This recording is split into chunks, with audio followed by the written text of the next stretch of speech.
ndikhulupirira kunena kuti sima students atokha komanso ndi nature ya plant imene tikuyika panopa tifunika anthu opanga maini, tifunika anthu amaofesi ndithu azamayi kuti aone kampani imene iyi kuti ikuyenda bwinobwino, tifunika anthu onena kuti aone za marketing, tifunika anthu oti azigulitsa, tifunika anthu oti aziona kaza chuma mu kampani imene iyi. Ndi mukuona kuti ndikuti tikhala ndi anthu ambiri amene tidzalembe kuti kampani imene iyi idzayi.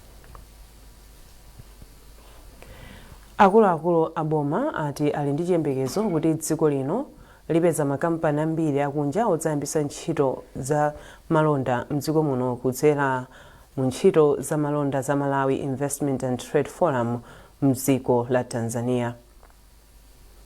Msonkhanowo omwe akonza ndi ofesi ya kazembe wa dziko lino ku Tanzania ukuyembekezeka kuyamba lachitatu lino. Ndipo mtolankhani wathu Elin Chimoyo ali ku Tanzania wafika ndi ripoti ili lomwe akuwerenga ndi Justin Mkweu.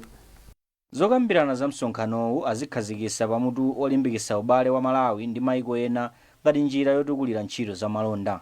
Malingana ndi kazembe wa dziko lino ku Tanzania a Andrew Kumwenda akonza msonkhanowu ndi cholinga chodziwitsa anthu ndi kampani zikuluzikulu za mwayi wa malonda omwe ulipo mdziko muno.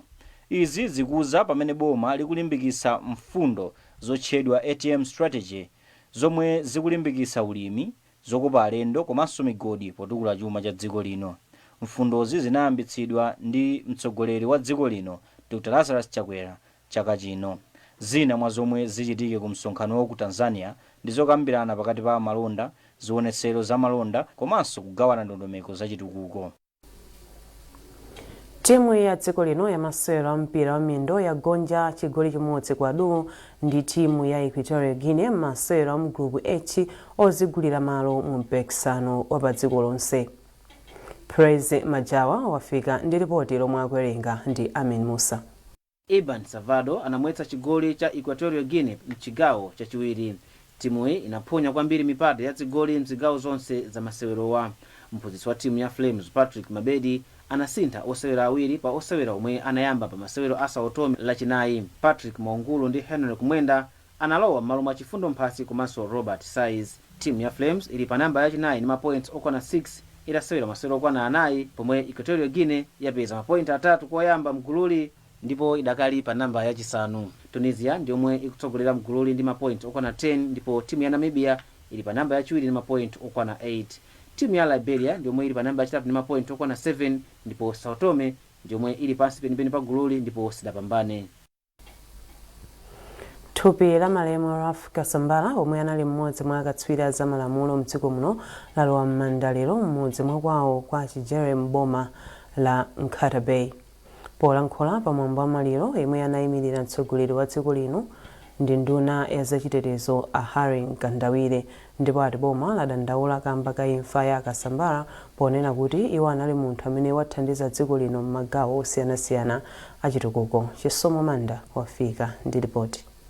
Ngakhale kuti kudali mvula anthu ochoka m'magawo osiyanasiyana kuchokanso mzigawo zonse za dziko lino anafika m'mudzi mwa Chijere m'boma la Nkata Bay kuti akaperekeze malemu Raf Kasambala omwe anali mmodzi mwa akatswiri pa nkhani za malamulo mdziko muno.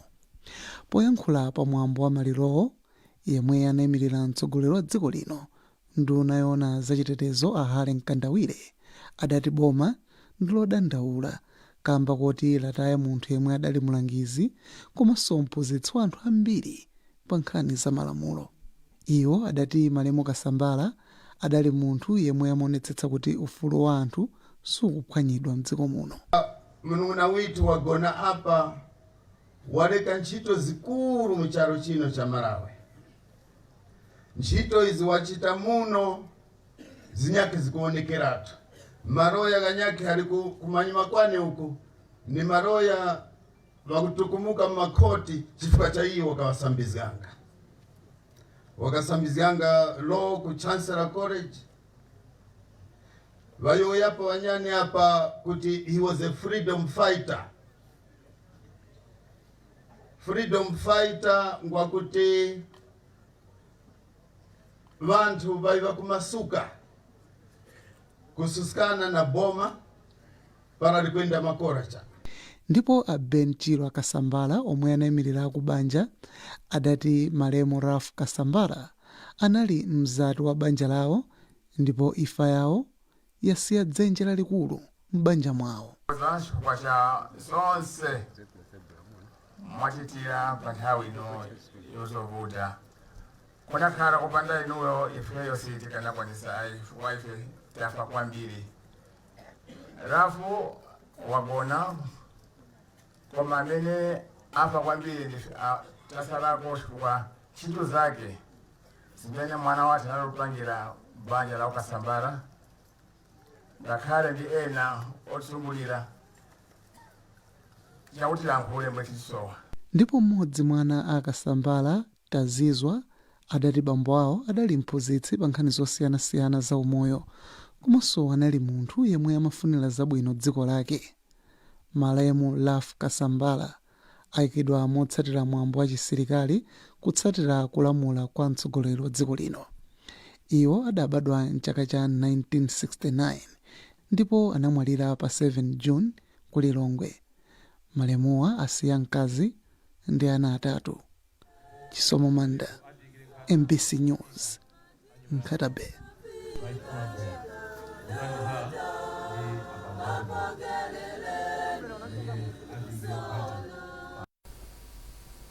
Ndipo pomaliza nkhanize nainso mitu yake.